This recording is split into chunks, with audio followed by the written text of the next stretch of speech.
감사드릴 것은 저희 교회는 매일 성경으로 묵상을 하고 또 그 주중 본문으로 설교를 하고 있거든요.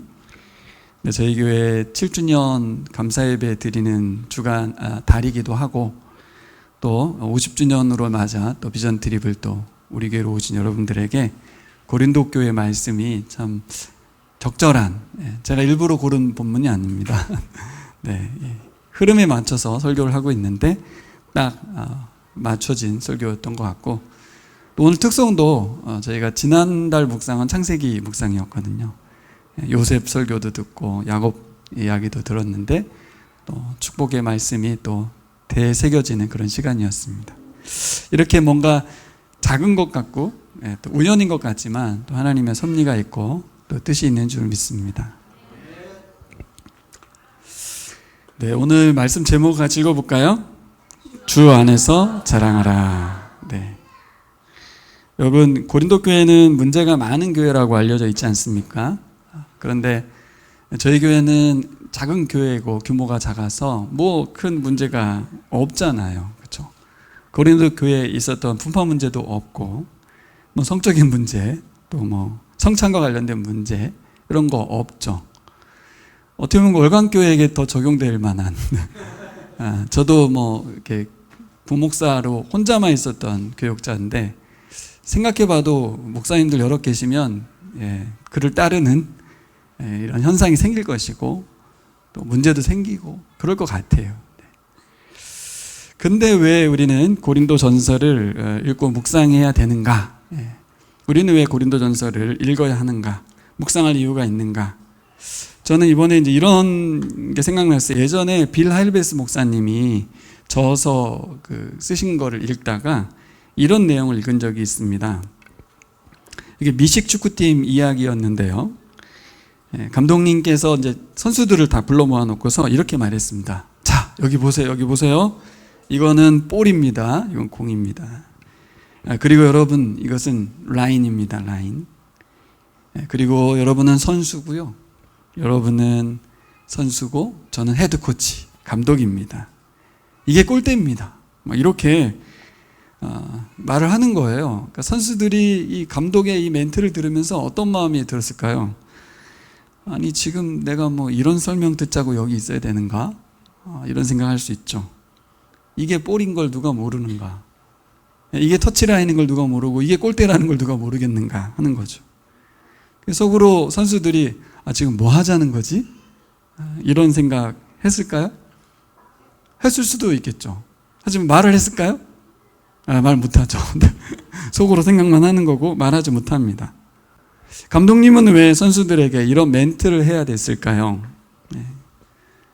이 팀이 처음부터 차근차근 기본부터 다시 시작하는 거예요.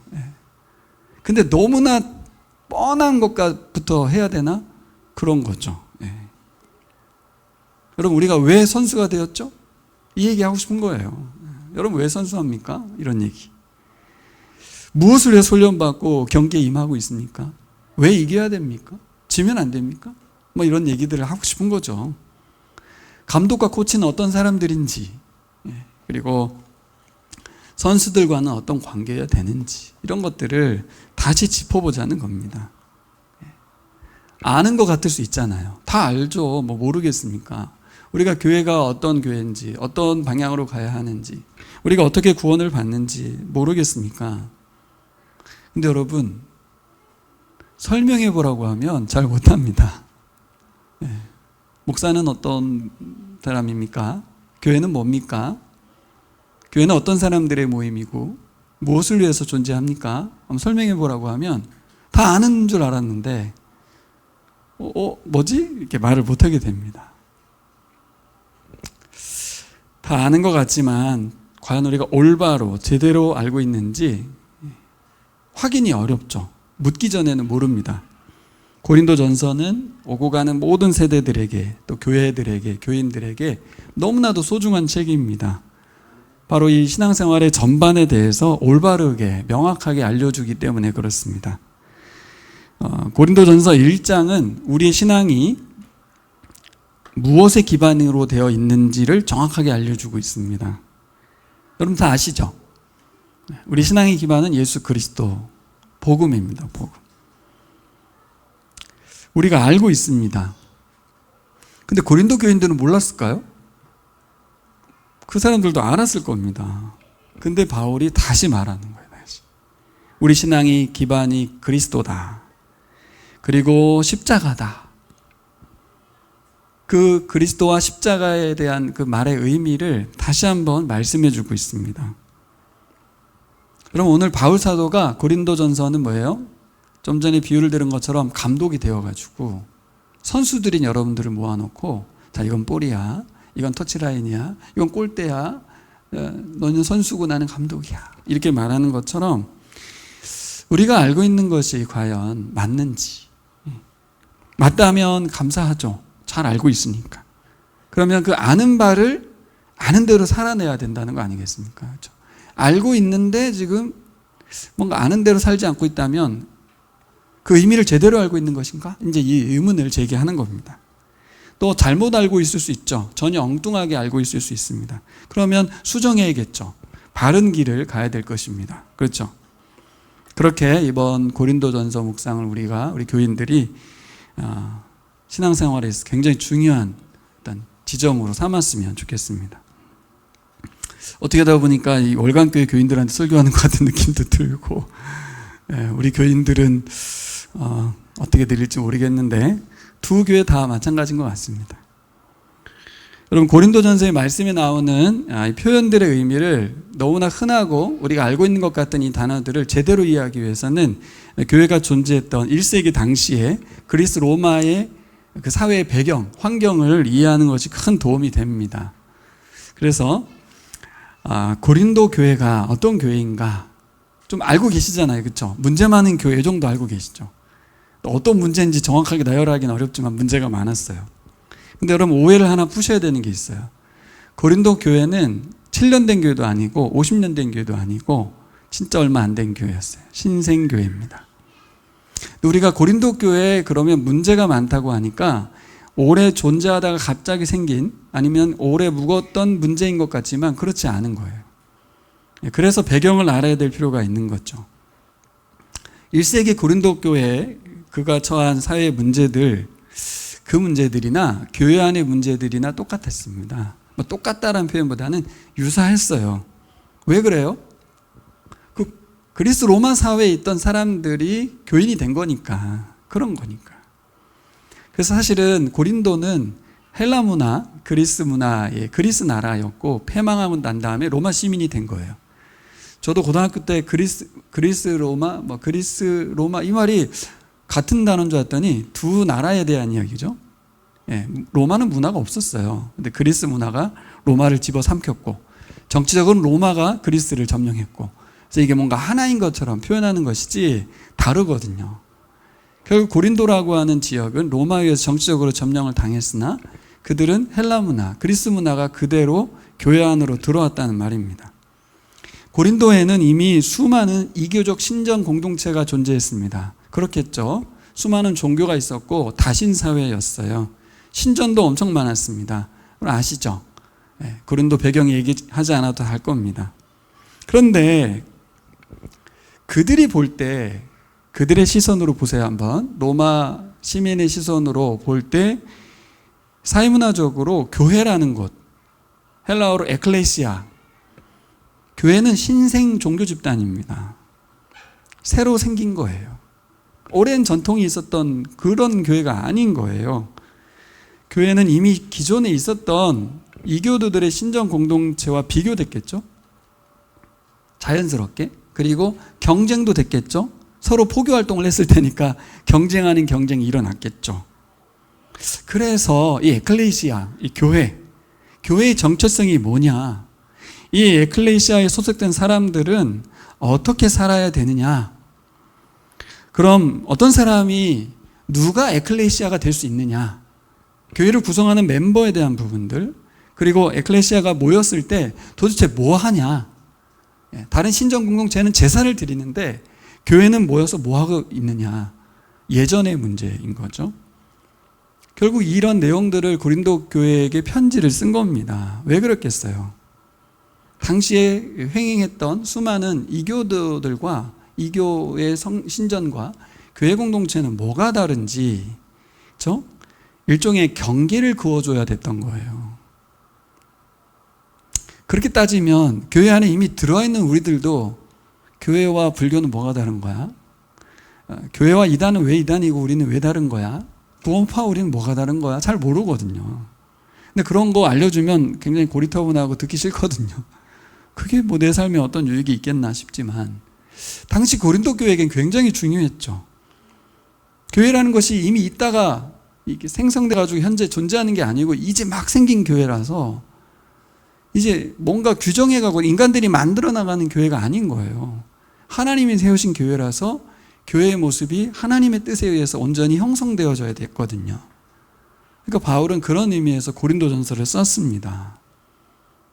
저희 교회에는 처음 예수님 믿고 회심한 형제 자매들이 있거든요. 여기도 지금 한 4-5명 우리 교회를 통해서 복음 들은 형제 자매가 있고, 또 로아타 형제는 최근에 이제 캄보디아 형제지만 최근에 예수님 믿었습니다. 그러면 이미 본인이 가지고 있던 가치 그리고 습관 이런 거 가지고 교회 일원이 되겠죠. 당시에도 마찬가지입니다. 로마 사회에서 자기들이 믿던 신들을 가지고 살았어요. 그걸 버리고 이제 개종해서 들어온 거죠, 교회로. 그렇지만 그들이 가지고 있는 습관, 가치는 여전하거든요. 똑같습니다. 이제 우리 최근에 1년, 2년 새 우리 교회에 온 우리 새가족인 청년들이 교회에 왔을 때, 이게 교회구나. 교회는 이런 거 하는 거구나. 교회 사람들 이런 사람들이구나. 다 뭐예요? 보고 느낀 대로 그대로 생각할 거 아닙니까? 그렇죠? 그러면 기존에 있던 우리 교인들이 행하고 말하는 그게 교회인가요? 그래서 우리 기존에 있던 우리 교인들도 마찬가지고 또 우리 새로운 교회에 가입한 멤버들도 마찬가지고 교회에 대해서 알아야 되는 거예요. 뭐가 교회인지, 뭐 하는 건지, 어떤 모습이어야 되는지. 그래서 여러분 고린도전서가 참 좀 식상할 수 있는 게 다 아는 얘기 같은데 묵상하기 어려운 거예요. 그래서 이런 관점에서 보면 좀 정신 차리고 보게 되지 않습니까? 이번 기회가 아니면 언제 다시 교회에 대해서 배우겠어요?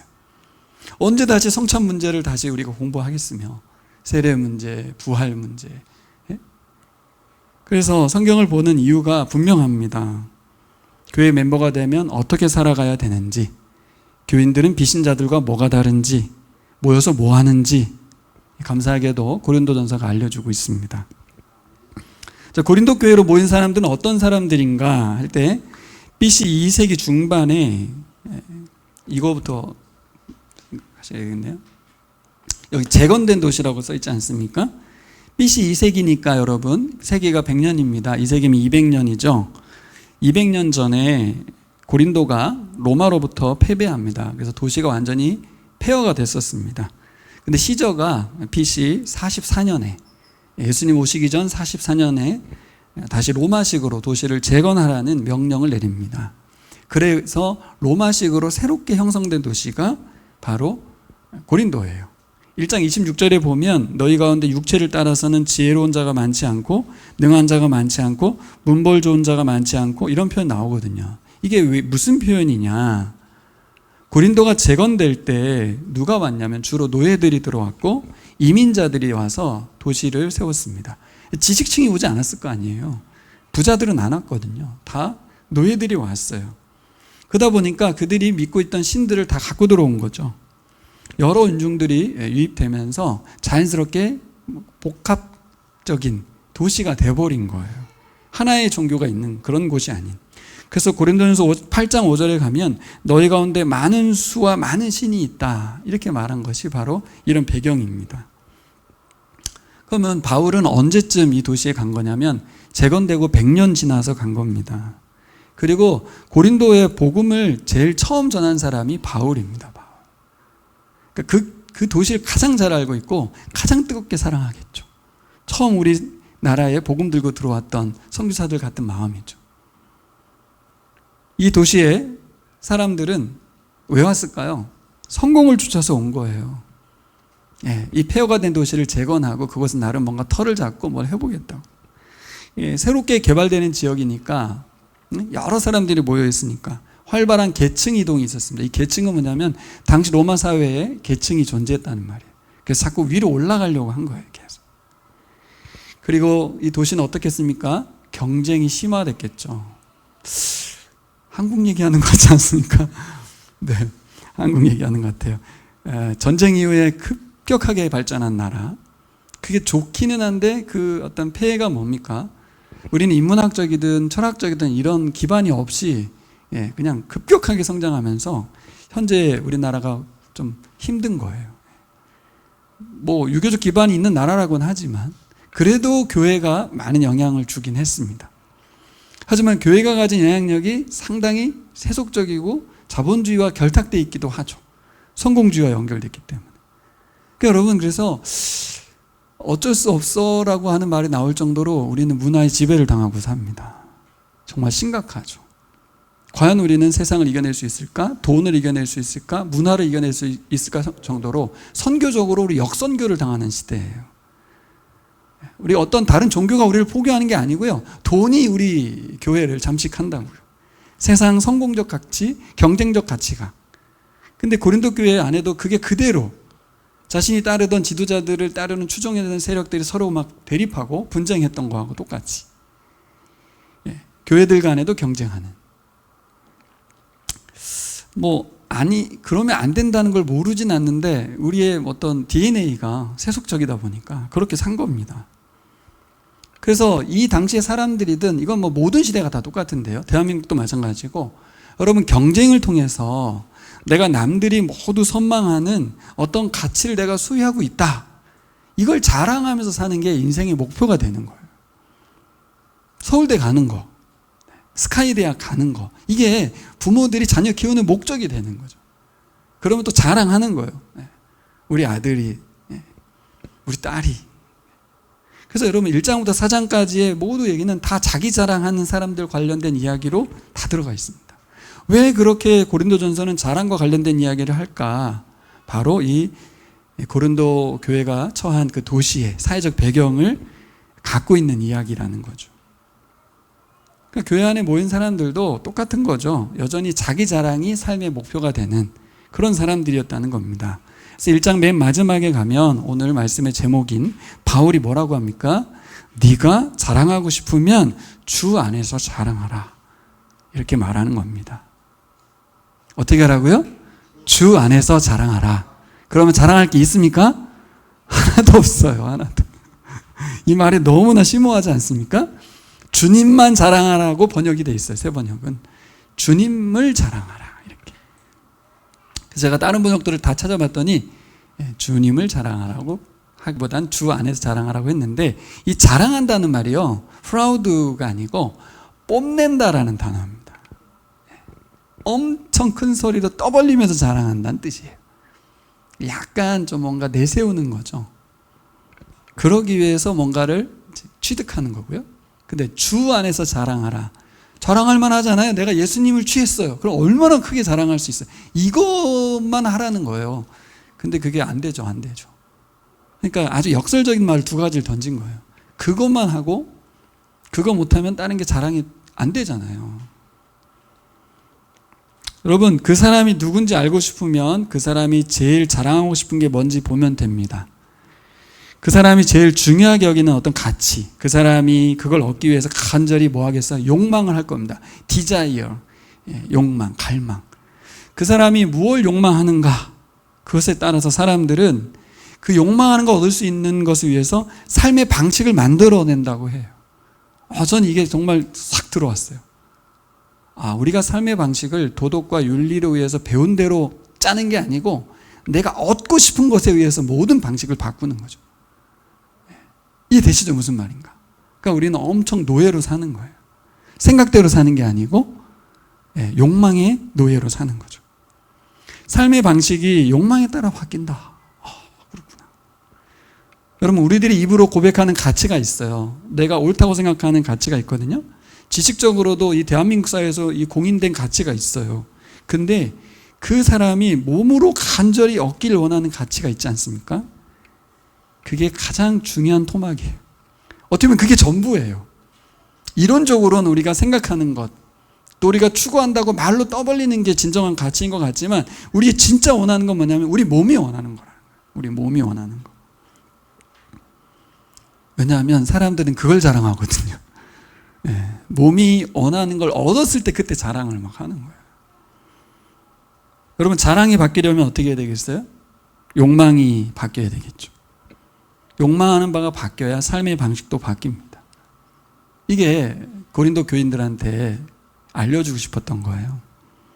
지금까지 고린도라는 도시의 사회 문화 속에서 형성되어 왔던 사람입니다. 한번 따라해 볼까요? 형성되다.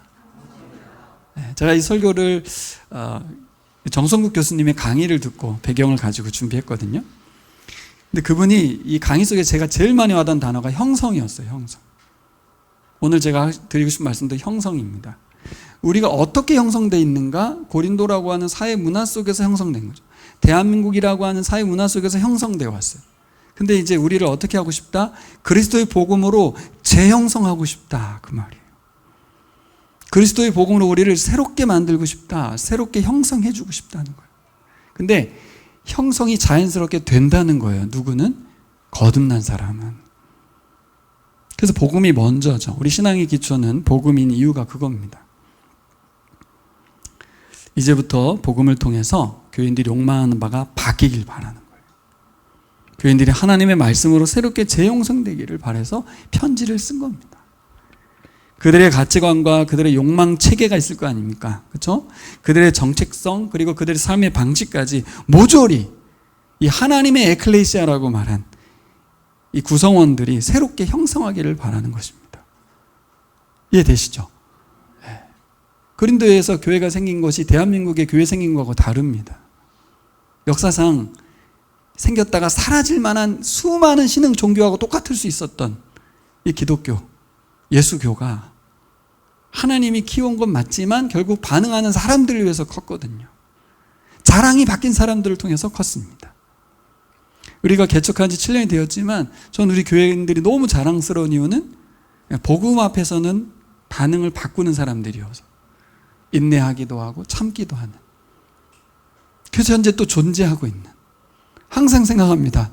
우리 교회는 언제 없어질까? 언제 없어지겠습니까? 복음이 퇴색될 때 없어지겠죠. 하나님이 문 닫겠죠. 결국 성도가 복음에 의해서 살아가고 복음적 가치를 추구하면 살아남는 거예요. 근데 꼭 영원해야 될 필요가 없죠. 교회는 역사상 다 없어졌거든요. 월간교회가 100년, 200년 되면 좋겠지만 그게 무슨 의미가 있겠습니까? 결국 쪼개지고 파송되고 선교적으로 나가서 더 많은 교회들이 양산되는 방식으로 흩어져야 되는 겁니다. 스프레드 돼야 되는 거예요. 저희 교회도 그래서 아마 분립된 거라고 저는 생각을 하거든요. 그래서 여전히 7년 전에 그 교회로 계속 그냥 있었으면 그 교회는 그냥 그대로인 거죠. 근데 교회가 개척되고 난 뒤에 저희 교회를 통해서 회심하고 예수 믿고 또 저희 교회가 감당하는 사역들이 작지만 나름 의미가 있는 사역들을 하고 있거든요. 하나님이 하신 일 아니겠습니까? 그러니까 뭘 자랑하게 됩니까? 복음을 자랑하게 되고 하나님을 자랑하게 됩니다. 여기서 꼭 생각해 봐야 될 부분이 오늘 배경에서 가장 중요한 부분인데요. 1세기에 사람들이 자기 자랑할 수 있는 굉장히 중요한 사회적 수단이 있었는데 그게 바로 후견인 예속인 제도입니다. 옛날 우리나라의 경주 채부잣집 앞에 가서 사람들이 아침마다 줄 쭉 서가지고 뭔가 얻어먹으려고 막 기다렸다고 하지 않습니까? 후견인은 누군가가 뭔가 필요한 게 있으면 그게 필요한 게 돈이든 직위든 관계든 그걸 필요한 사람에게 제공해 주는 사람이 후견인입니다. 로마 사회가 그게 있었던 거예요. 그거를 뭐라고 하냐면 카리스, 선물이라고 번역할 수 있습니다. 한국어 번역은 다 은혜라고 번역했지만 일반적인 뜻은 선물이에요. 그러니까 선물을 주는 거예요. 밑에 사람이 주면 뇌물이지만 위에 사람이 주면 선물이 되는 거예요. 그러면 후견인들이 선물을 주면 그 선물 받았던 예속인들은 그 선물을 받고 후견인의 명예를 높이는 거예요. 이분이 나를 살렸고 나의 든든한 지지자가 되어서 나를 이렇게 세워줬어. 이런 문화 속에 살아가던 사람들이거든요. 그러다 보니까 여러분 분파 문제가 왜 생겼는지 이제 배경이 나오는 거예요. 교회 안에서 나는 누구에게 가르침을 받았다, 누구에게 세례를 받았다라고 자랑합니다. 서로가 분파를 형성했고 자신들이 더 탁월한 가르침을 받았다고 자랑하는 거예요. 당시 사회 문화가 몸에 배었던 사람들이 이 가치를 바꿔낼 수 있을까요? 어렵죠. 이게 현존하는 문제입니다. 유교 문화와 토테미즘이 우리 기독교와 섞여 있는 부분이 있잖아요. 기복적인. 비슷합니다. 예속인, 후견인 이 문제가 교회 안에 계속 있었던 거예요. 근데 바울이 놀라운 선교 방법은 뭐냐면 이 예속인, 후견인 이 스토리를 복음으로 가져왔어요. 그대로. 같이 읽어볼까요? 시작. 하나님의 뜻을 따라 그리스도 예수의 사도로 부르심을 받은 바울과 형제 소스데네는 고린도에 있는 하나님의 교회 곧 그리스도 예수 안에서 거룩하여지고 성도라 부르심을 받은 자들과. 그냥 읽으면 뻔한 이야기 같은데 지금까지 말씀드렸던 배경을 토대로 한번 보겠습니다.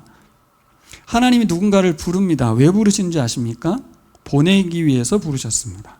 아브라함을 12장 1절에서 창세기에서 불렀는데 뭐라고 명령하죠? 가라 이렇게 말하거든요. 네가 복이 될 거다. 너로 말미암아 열방이 복이 받을 것이다. 그러니까 가라고. 그래서 하나님은 부른 사람을 반드시 보내게 돼 있습니다. 여러분 우리가 모인 이유는 뭐예요? 가기 위해서 모였다는 거예요. 그러면서 제가 설교 준비하면서 야 이거는 지금 선교팀 비전 트립에 딱 맞는 설교인데 하나님의 뜻을 따라 사도로 내가 부름받아서 고린도 교회, 고린도 지역에 내가 왔다는 거예요. 보냄받았다는 거예요. 이해되시죠? 이게 바울의 정체성입니다. 바울의 정체성 서사예요. 자기 인생 스토리예요. 내가 왜 존재하냐? 하나님이 부르셔서 내가 이곳에 복음을 전하라고 보냄받았다. 이 사실을 제외하고는 바울을 설명할 수가 없어요. 동일하게 우리 교회도 마찬가지라는 거예요. 하나님이 교회라고 하는 공동체를 고린도라는 도시에 보냈다고 말하는 거예요. 부르기도 했고 보냈다. 복음을 증언하도록 불렀다, 보냈다. 이게 바로 우리 성도들이 가져야 될 바울과 같은 정체성 서사입니다. 이 스토리를 가지고 세상을 살아가야 돼요. 그래서 그 도시에서 뭐라고? 하나님이 하시는 일에 참여하도록 성도를 권면하고 하나님의 뜻을 분별하고 그것을 집행하고 추진하고 구현하라는 거예요. 자, 이 말이 좀 어렵게 들릴 텐데 자, 들어보세요.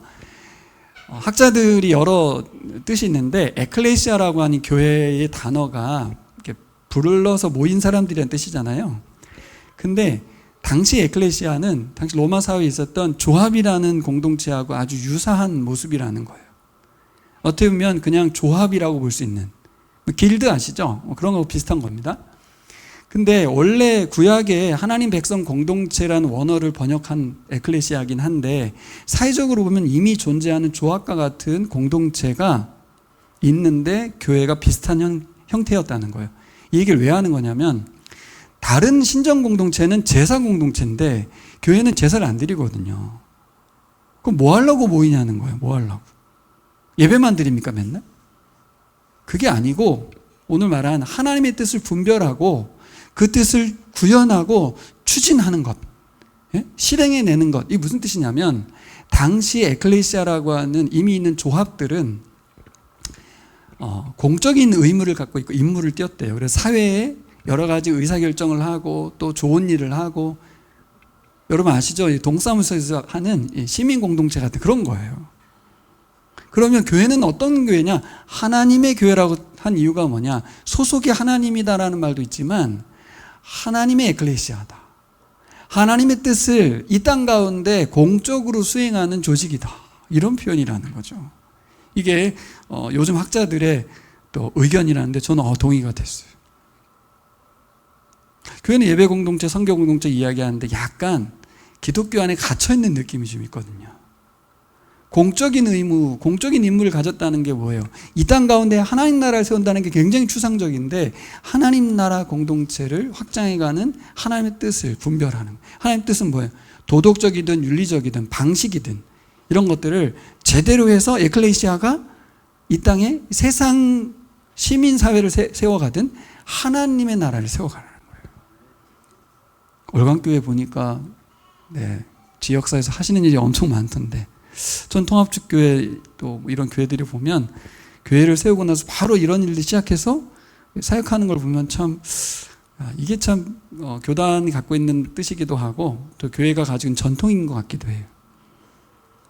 보수적인 교회 쪽에서는 사실 복음 전파에만 많이 힘쓰긴 하거든요.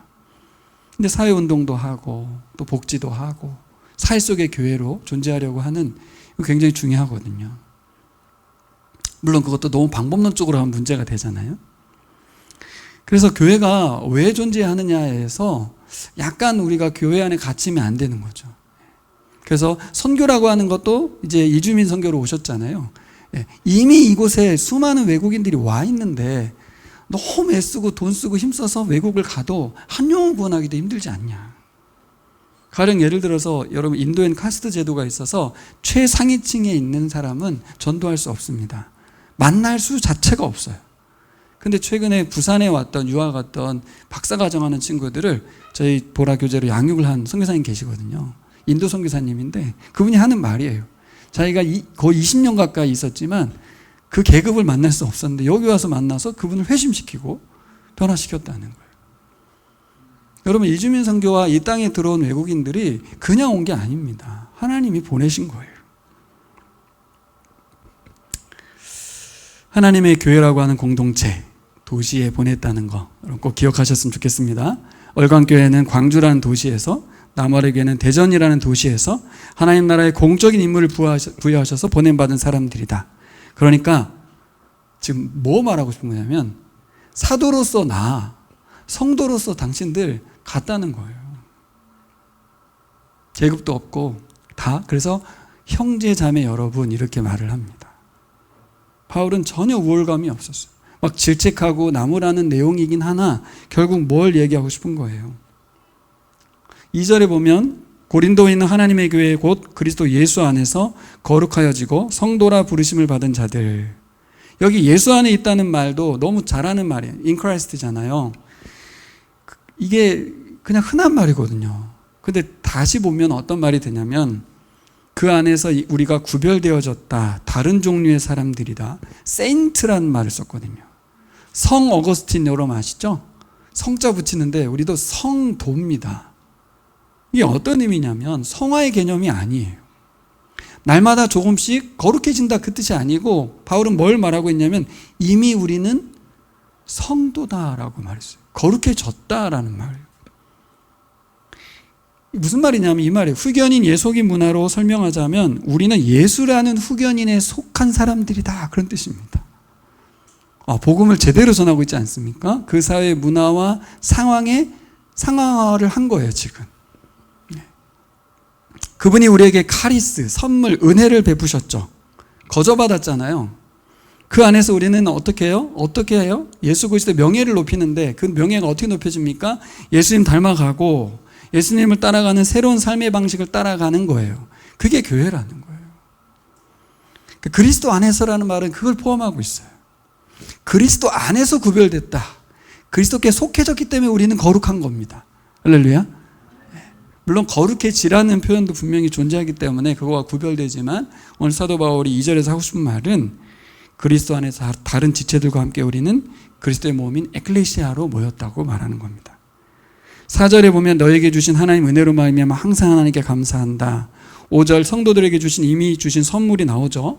그 안에서 모든 일 곧 언변과 모든 지식의 풍족함으로 6절 그리스도의 증거가 너희 중에 견고하게 되었다. 7절 너희가 모든 은사에 부족함이 없다. 8절에 보니까 하나님 베푸신 은혜에 대한 기대를 이렇게 표현하고 있습니다. 뭐라고 해요? 주 예수 그리스도의 날에 책망할 것이 없는 자로 너희가 끝까지 견고하게 하시기를 하나님께 기대한다. 그러니까 고린도 교회가 후견인과 같은 하나님을 통해서 선물을 받아 누리고 있잖아요. 엄청 받아 먹었죠. 어떻게 해야 돼요? 하나님의 명예를 위해서 살아야죠. 그래서 예속인 같은 교인들은 그분의 명예를 위해서 이렇게 로마의 고린도에 있는 하나님의 에클레시아는 거룩하게 부름받았다. 이거는 월간교회 여러분들과 우리 남아래 교인도 마찬가지인 거예요. 우리에게 베푸신 선물에 합당한 영광을 돌리며 살아야 한다는 겁니다. 자, 그러면 우리 교인들이 자랑할 것이 무엇인가? 23절, 24절을 한번 같이 읽겠습니다. 시작. 우리는 십자가에 못 박힌 그리스도를 전하니 유대인에게는 거리끼는 것이요 이방인에게는 미련한 것이로되 오직 부르심을 받은 자들에겐 유대인이나 헬라인이나 그리스도는 하나님의 능력이요 하나님의 지혜니라. 여기 하나님의 능력과 하나님의 지혜를 보겠습니다. 여러분, 힘이다, 능력이다, 이런 단어들은 배경이 있는 단어입니다. 여러분, 누군가를 건져주려면 힘이 있어야 되지 않습니까? 그렇죠? 누군가 노예로 붙잡혀 있는데 그 사람을 풀어주려고 하면 능력이 있어야 돼요. 그렇죠? 그래서 바울은 어떤 마음이 있냐면 바로 이게 영적 전쟁에 대한 이야기를 하고 있는 거예요. 하나님을 대적하는 영적 세력들이 있어요. 그들과 전쟁 가운데서 여러분, 그 대적 세력이 하나님을 가장 괴롭히 쓰는 방법이 뭔지 아세요? 하나님이 가장 최애하는, 가장 사랑하는 사람들을 자기 부하로 데리고 있으면서 하나님을 대적하게 만드는 거예요. 사탄이 우리를 자신의 종으로 만들어서 하나님을 대적하게 만드는 거예요. 그러면 하나님이 가장 힘들죠. 가장 비열한 방법입니다. 로마서를 보면 죄와 사망의 노예가 되어 있다고 말하지 않습니까? 우리가 죄의 사망의 노예라고. 너희가 죄 아래 있다, 이 말입니다. 우리가 죄졌다 이런 말을 넘어서 사탄이 하나님을 향하여 엄청난 공격을 가해하고 있는 거예요. 우리가 죄의 노예로 사는 거예요. 우리가 하나님 대적하는 영적인 세력 앞에 노예로 살고 있는데 하나님 우리를 건져줘야 되잖아요. 그렇죠? 풀어줘야 되잖아요. 그걸 건져주기 위해서는 뭘 해야 됩니까? 힘을 써야 돼요. 능력을 써야 돼요. 무장 해제시켜야 돼요. 그렇죠? 사탄을 무찔러야 돼요. 하나님 어떤 분이시라고요? 그 사탄을 정복할 수 있는 분이라고 말하는 겁니다. 근데 어떻게 정복했죠? 이게 세상의 지혜와 다른 거죠. 그리스도의 십자가로. 와, 능력, 파워, 그러면 시저가 떠오르고, 그죠? 폐허된 도시를 자기네 도시로 바꿀 수 있을 만한 재력이 있어야 될 것 같아요. 그 능력, 파워를 추구해야 될 것 같은데 하나님은 놀랍게도 그리스도의 십자가로 이걸 해결했습니다. 그걸 여러분 믿으시니까 바본 거죠. 세상이 볼 땐 바보죠. 그걸 믿냐? 십자가가 능력이라는 게 말이 되냐? 사형틀이잖아. 죽었잖아. 이렇게 말할 수밖에 없는. 세상이 볼 때는 엄청 어리석어 보이는데 근데 하나님의 지혜라고 말하고 있습니다. 교회 다니면서 여러분 꿀꿀할 때 있지 않습니까? 교인으로서 뭔가 좀 손해볼 때 있지 않습니까? 아, 이게 맨날 손해봐야 되는 거야? 아직 십자가를 이해하지 못한 거예요. 세상을 이긴다는 말도 무슨 말인지 못 알아듣고 계신 거예요.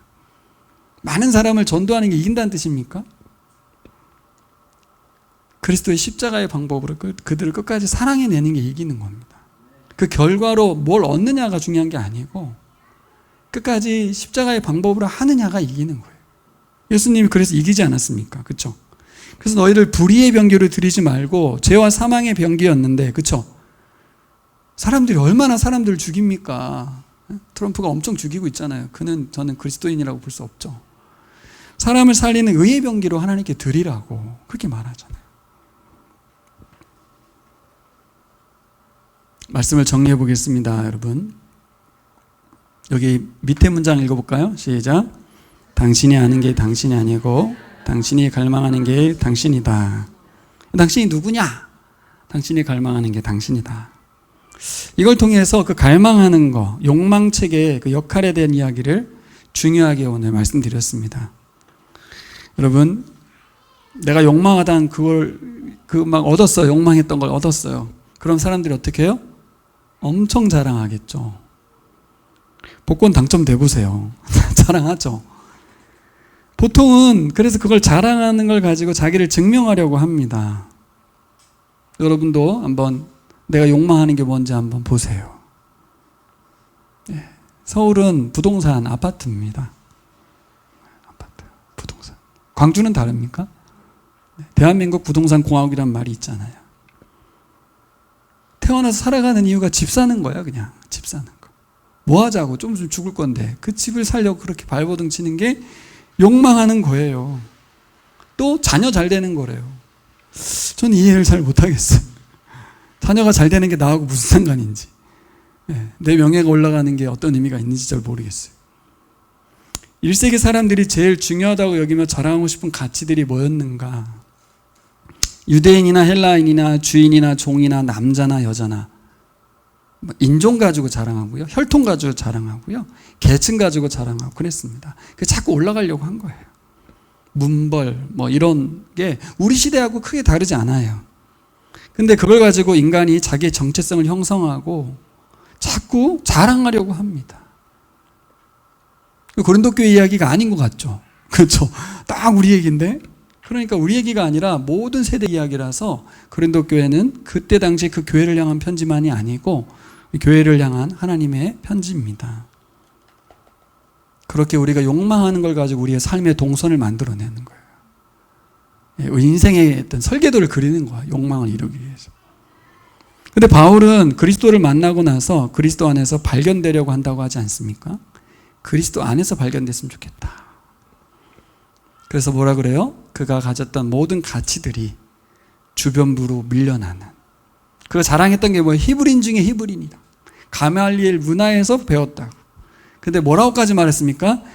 배설물로 여길 정도로. 그게 안 좋다가 아니라 이 가치에 비하면 정말 배설물 같이 여겨질 정도로 이게 비교 가치가 안 되는 자랑거리가 바뀐 사람들이 그리스도인인 줄 믿습니다. 여러분, 이거는 그래야 된다가 아니고 원천적으로 자랑거리가 바뀐 사람들이에요. 근데 왜 자랑 못합니까? 그 가치를 모르기 때문이에요. 누가 몰라주고 있어요? 세상이 몰라주는 게 아니라 그리스도인들이 모르고 있는 거예요.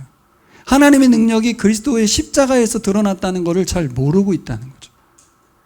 근데 고린도 교회를 질책하기 위해 썼다기보다는 이제 신생된 교회가 어떤 가치에 붙잡혀 있는지, 우리 흑연인이 어떤 존재인지, 예 속에는 우리가 어떤 자유함 속에서 그분의 명예를 높이는 사람들이 되었는지 그걸 알려주고 싶은 거예요.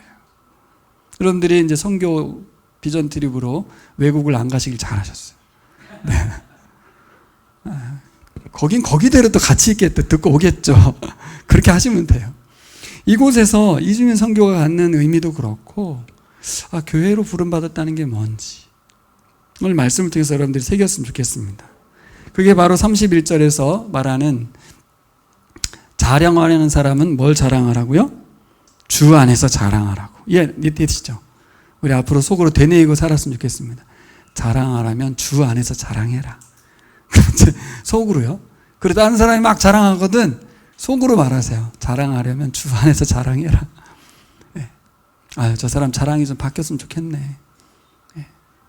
그리스도인의 가치를 너무 모르고 사네. 이렇게 이렇게 뽐내고 의스대는데 이렇게 참 그러네. 근데 그냥 안타까움으로 여길 게 아니라 내가 느끼고 있는 이 가치를 전달해야겠죠. 그게 바울이 편지 쓴 이유입니다. 선교는 그겁니다. 꼭 미개발 국가의 어떤 그곳에 가서 그 친구들 복지를 통해서 도와서 잘 살게 해주는 게 선교가 아니고요. 그리스도의 가치를 발견해 주게 하는 게 선교입니다. 방법으로서 우리가 약간 사용하는 것 뿐인데 그것도 약간 우리가 우리 교회 인원수 하나 더 늘리려고 하는 그런 오해가 있습니다. 내가 자랑하고 있는 가치를 같이 느끼게 만드는 방법으로 선교를 해야 하는 줄 믿습니다. 예수님이 우리를 위해 십자가를 대신 지시고 죽으실 뿐 아니라 성령으로 우리에게 오셔서 지금도 우리 교회의 주인이 되셔서 살아 역사하고 계시다. 사도 바울은 그걸 확신하고 있습니다. 이것을 우리 교인들이 또 우리 월간계 교인들이 자랑으로 여겼으면 좋겠습니다. 다시 한번 우리 큰 글씨 읽어보고 맞출까요? 자랑하는 자는 주 안에서 자랑하라. 기도하겠습니다. 우리 신앙의 기초가 그리스도의 십자가 복음이라는 것을 다시 새깁니다. 그렇게 기도했으면 좋겠습니다. 그것이 하나님의 능력이고 세상이 이해할 수 없는 것임을 다시 새깁니다. 그래서 더더욱 그것을 알게 하신 하나님께 감사드렸으면 좋겠습니다. 또한 하나님 능력으로 우리를 죄와 사망의 권세에서 해방시켜 주었지 않습니까? 건져 줬지 않습니까? 그래서 그리스도께 속하게 해주신 은혜에 감사했으면 좋겠습니다. 우리 후견인은 예수 그리스도다. 그래서 마지막으로 주께서 우리에게 주신 은사와 재능을 부어주셨지 않습니까? 고린도 교회에 엄청 많이 줬다는 거 아니에요. 부유하고 풍족하다고까지 바울이 말할 정도로 넘치도록 부어주셨는데 어떻게 하라고? 교회를 더 교회되게 헌신하는 의의 병기로 드렸으면 좋겠습니다.